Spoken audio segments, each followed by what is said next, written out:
were just telling bad, terrible jokes while we're waiting for a senator to arrive. So Senator Kagan will go through Senate Bill 486. Welcome to JPR. Good to see you in person. Thank you. For the record, Cheryl Kagan, very proud to be the senator for Gaithersburg and Rockville. And the timing going back and forth among committees is still a challenge, but good to be back here and see friends and colleagues. This is a modest bill about fairness, access, and equity. The women on this panel, and any woman watching or in the audience, knows what it's like, especially at a athletic game, at a theater, during intermission, to wait in a really long line to go to the bathroom, while the men pop in, pop out. This bill would simply require that if there is one toilet, that bathroom should be able to be used by anyone of any gender, with a toddler, with a senior, with someone with disabilities. It should be accessible. We shouldn't have harassment, confusion, challenges, or long wait lines. This law is already in effect in New Mexico, in Illinois, in Maine, Vermont, in California. Some of these date back 5 years or more. Denver, D.C., Philly, New York, and then in Maryland, it is law in Baltimore City, in Howard County, and has been introduced just today, actually, in Montgomery County. Salisbury, Maryland, has already passed it. And it is, as I've talked to people, even in this election year, even when some people might be nervous and looking over their shoulder, I've talked to several of our colleagues in purple districts, maybe with opponents, maybe with a challenge getting reelected, and I've talked to them about this bill, and they've all responded, this is a no-brainer. This is common sense. When we use a hotel room, when we use a hospital room, in our own houses, people of any gender use a bathroom when it is one toilet. Just want to do a couple of quick things, and then I will let my witnesses speak. The data, if you want data, women take an average of more than 6 minutes to use a bathroom, and to use a bathroom. When men wait approximately 11 seconds. That's a bit of a difference. So if all the restroom is labeled for any gender, it would come down to about 1.5 minutes, which is manageable. A lot of times people haven't even thought about doing this. As soon as you raise it, and I have, as I've been working on this bill with Delegate Solomon, who's done a great job, and his staff, people just say, oh yeah, that makes sense. I've mentioned it at markets and at restaurants, where there's a men's room and a women's room. They're each one stall, one toilet, and yet they are labeled as women and men. It happened yesterday in Annapolis, and I asked to speak to the manager, and she looked at me, she said, oh yeah, why don't we do that? Let me talk to the owner. So I think this is not hard. It's family friendly. It helps people who have been abused, threatened, beaten up, who are transgender or non-binary. Let me just talk about penalties. They are modest, but show that we are going to seek compliance. The first time you get a warning, you get 30 days to put up a sign. All we are asking is that people put up a sign. It costs $10 or $15, and the sign should just indicate that this is a gender-neutral bathroom. The second violation would be $100 and $250 each for a subsequent violation. In Baltimore City, what they found is as soon as people were notified that there is a law, they complied right away, so they've not had to deal with any fines at all. The Restaurant Association is fine with this bill. Delegate Solomon has done a great job working with them. I just want to say a couple of quick things. First off, in Bel Air, we have testimony in your hearings, in your folders, that in Bel Air, the only place that the person who wrote in and submitted testimony, the only place that this witness felt comfortable going to the bathroom was Starbucks. And so this person spends their whole day figuring out when and where they're able to stop so they can relieve themselves. That's absurd. The amendment makes clear that the language on the sign does not indicate any gender. It just would simply say restroom, bathroom, or toilet, and a symbol that does not indicate any gender, such as a picture of a toilet. And I will just say that the League of Women Voters submitted great testimony. There's a lot of great testimony in here. I want to read from Jake Day. Except it's not in the right place in the pile. In any case, there is great testimony here, and we have everyone from Free State Justice, Kennedy Krieger, League of Women Voters, the Commission on Civil Rights, Only Theater, Annapolis Pride, Unitarian Universalist Church, the Developmental Disabilities Coalition, and many, many more. So with this, I think this is modest, common sense, not a burden on our small business, and a big difference for women, for people with disabilities, and trans Marylanders. Thank you very much for your consideration. Happy to take any questions. Thank you, Mr. Chair. I'm just trying to get it straight. So if you have a restaurant with 2 restrooms, each one has 2 stalls, this bill wouldn't apply. Not at all. So if you have a restaurant with 2 restrooms, each with 1 stall, then this bill would apply to both restrooms. Correct. If Just you a have sign change. If you have a restaurant with two restrooms, a 2-stall restroom which says women, and a 1-stall restroom with urinals which now says men, you'd have to change the men's designation so that the women could pass by the urinals and use the stall. Correct.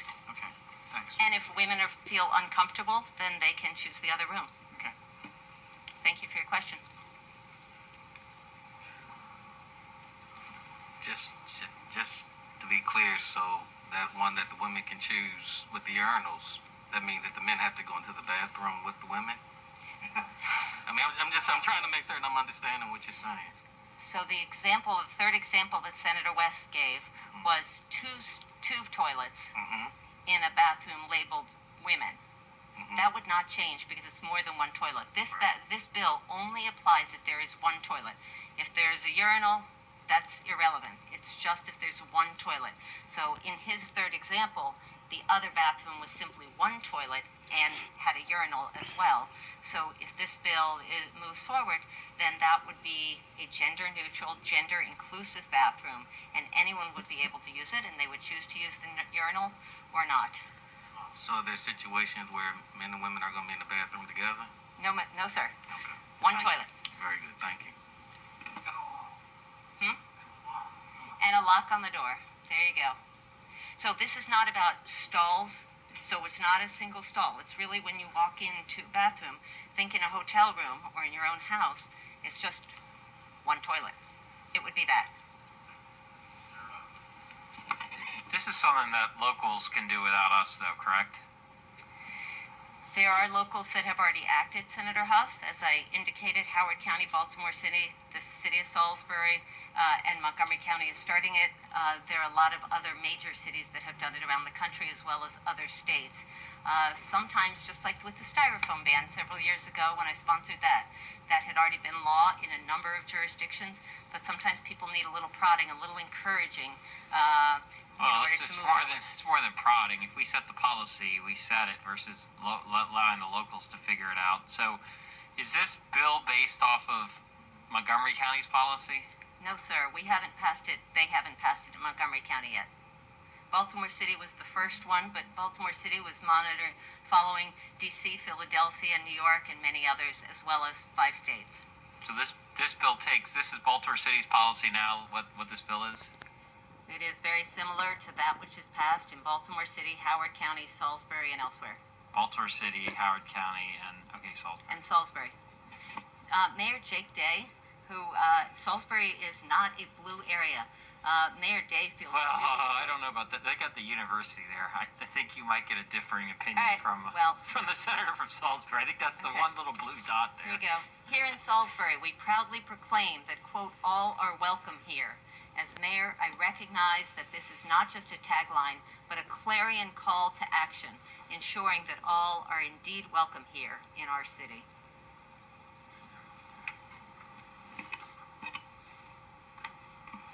Senator Castley. Go here, but I will anyway. But I mean, there's a reason we only take 11 seconds because we're messy as crap. No self-respecting woman would want to use a restroom that is predominantly used by males. So I just throw that out there. So if you have a sort of a classy restaurant that doesn't, if you have bars where people are going to the restroom constantly because they're drinking all night, but if you have a classy restaurant with two restrooms that are mostly not being occupied, and they try to keep the women's room nice and clean because women are clean, and we're okay. So it's like we're treading into it. You know, what is it? He who chases justice sometimes finds it. Be careful what you're asking for, because if you get it, it may not be what you really wanted. So first off, I think most women would trade a long line for a seat that's not put down again. Second, women are not universally clean, because we have all had the experience of coming in and a women's bathroom is not always pristine. And third, I will tell you, in Anne Arundel County, Stuart Pittman's family owns a lovely winery. It's very elegant. They have indoor and outdoor seating and all that. And I had a lovely visit at that location last summer.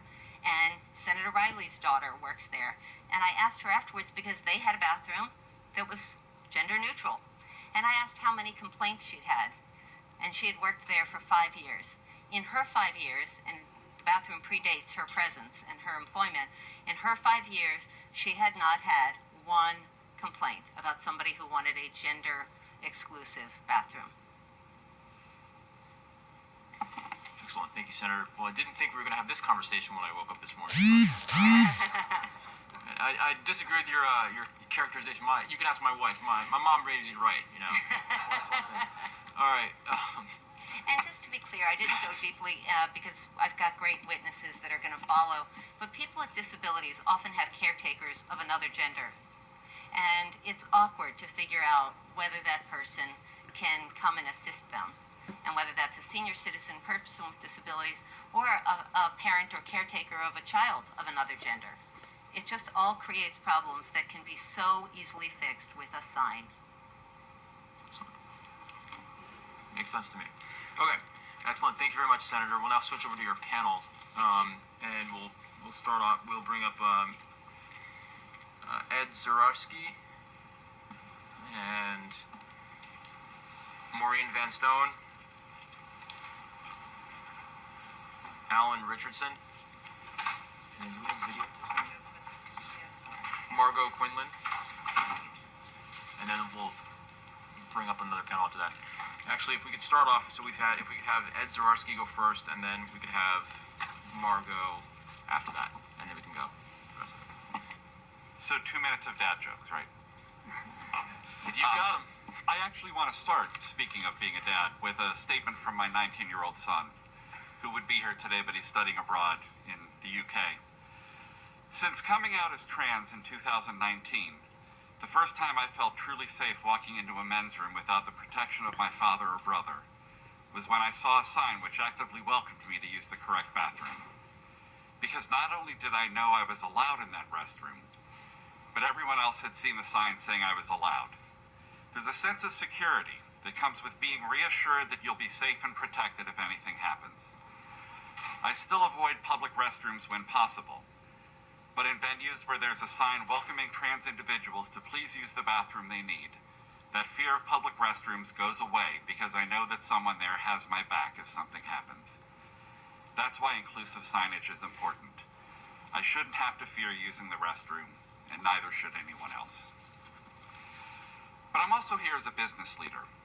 At Roundhouse Theater, we made this change to our single-stall restrooms 3 years ago and have had multiple patrons express their gratitude and not a single complaint. Just about every business covered in this bill is dependent on customers. That means our revenues, our successes, are dependent on creating an environment that is welcoming, safe, and accepting for our patrons. The more people we make happy, the better it is for our bottom line. And as the senator mentioned, so many people hesitate when facing gendered signage on single-stall restrooms. Parents with young children, people who are trans or non-binary, caregivers of a different gender than the person they're caring for. This is about the easiest, least expensive action that can be taken by business leaders to provide a more welcoming environment to a large number of people. It's not just the right thing to do ethically, it's simply good business. All for the cost of a couple signs.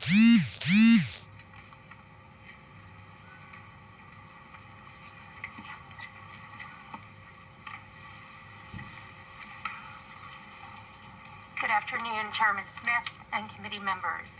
My name is Maureen Vanstone. I am the director of the Maryland Center for Developmental Disabilities at Kennedy Krieger Institute, which is Maryland's University Center for Excellence in Developmental Disabilities Education, Research, and Service. I appreciate the opportunity to provide testimony in favor of Senate Bill 486. My organization, Kennedy Krieger Institute, is dedicated to improving the lives of children and adults with developmental, behavioral, cognitive, and physical disabilities. Kennedy Krieger's services include inpatient, outpatient, school-based, and community programs like the Maryland Center for Developmental Disabilities. The Maryland Center for Developmental Disabilities mission is to provide leadership that advances the inclusion of people with intellectual, developmental, and other disabilities through pre-service preparation and training, community service and technical assistance, research and evaluation, and information dissemination. National data indicate that approximately 20% of the U.S. population is living with a disability. As a provider for individuals with disabilities, Kennedy Krieger feels strongly that all people deserve privacy and safety when using a public restroom. Gender-inclusive restrooms in public spaces are important for the patients, students, and families whom we serve at Kennedy Krieger Institute. A single-occupancy public restroom is defined as fully enclosed, containing only one toilet, and may be locked by the user. Often, the user of a public restroom, child or adult, is an individual with one or more disabilities who require a caregiver or a direct support professional to assist them with their toileting needs and to assure privacy by being able to lock the restroom door on behalf of the individual whom they are serving. In many instances, the caregiver or the direct support professional is not the same gender as the person whom they are serving, as Senator Kagan mentioned in her remarks. Additionally, gender-inclusive signage will create both a pictorial representation and descriptive language, such as restroom, bathroom, or toilet, which will be helpful to many individuals with disabilities across the state of Maryland. I urge a favorable report of Senate Bill 486 for gender-inclusive signage, and I appreciate your consideration of my testimony. Thank you.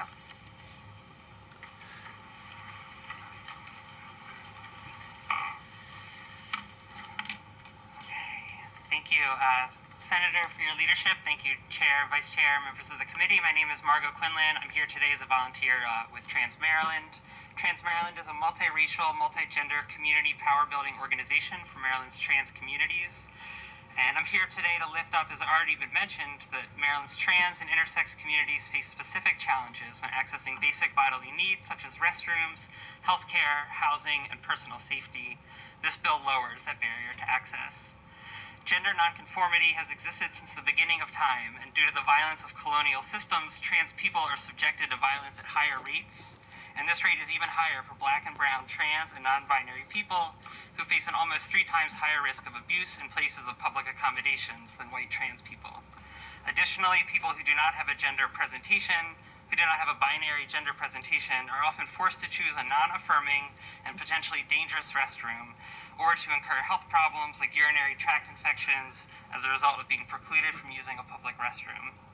Being perceived as entering the wrong restroom is dangerous, increases the likelihood of violence, and reinforces the minority stress disproportionately incurred by Maryland's transgender communities. This bill is crucial to ensuring Maryland can compete for business with nearby municipalities. It is important for people like me when I travel from my home in District 42 to Annapolis to be able to have access to restrooms along the way. And it is time for Maryland to demonstrate leadership in its values of non-discrimination and access for all. And for these reasons, we would urge a favorable report. Thank you.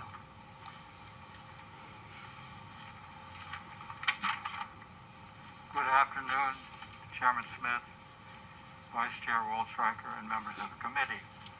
My name is Alan Richardson, and I'm here today in support of SB 486, the Open to All Act. I have resided in Maryland for over 70 years, and during that time, my wife and I greatly enjoyed going out to dinner and attending both theater and music performances in venues throughout Maryland. Unfortunately, in recent years, my wife battled both dementia and a severe loss of mobility. In spite of this, she continued to find great comfort in these outings, and they gave us the chance to retain an important part of our former lives.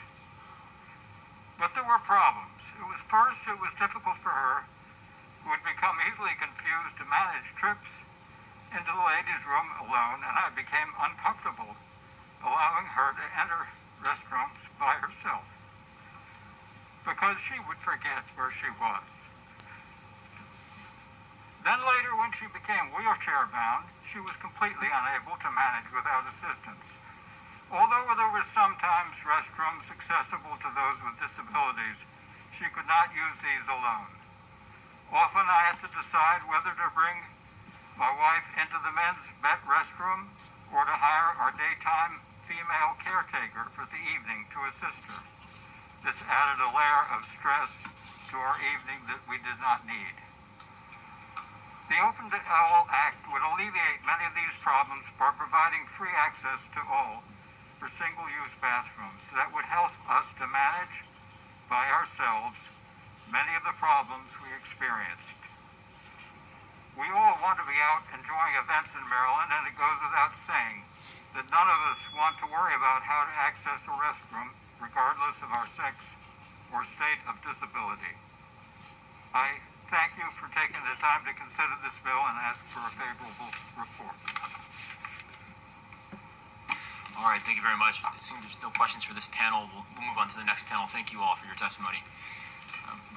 Is Elizabeth Graham, and then we'll go Mark Eckstein, CP Hoffman.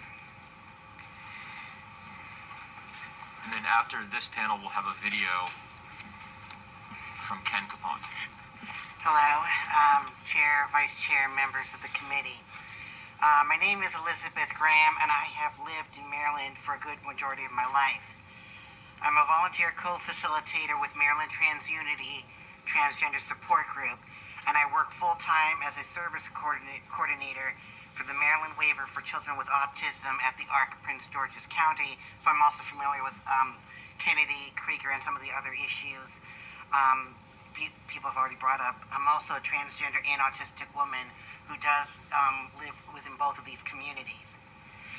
I'm speaking in support of this bill because it is important to have the gender-neutral signage for the single-occupancy public bathrooms. Many transgender people face danger in shared public bathrooms, as already mentioned. Early in my gender transition, there would be times I would avoid going to places that didn't have single-occupancy bathrooms, and I would go to places like Starbucks or Subway.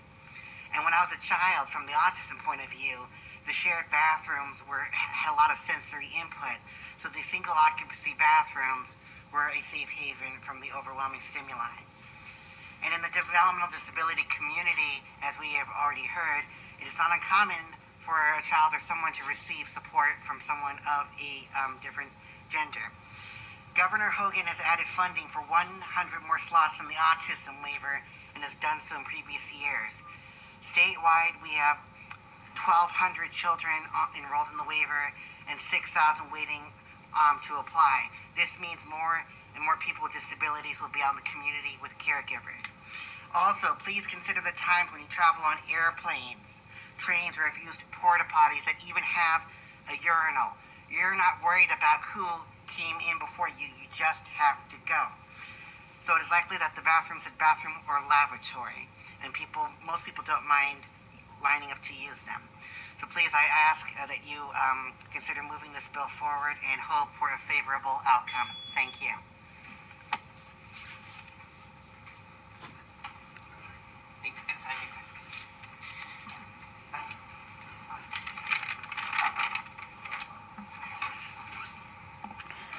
Good afternoon, Chair Smith and members of JPR. It's great to be here in person.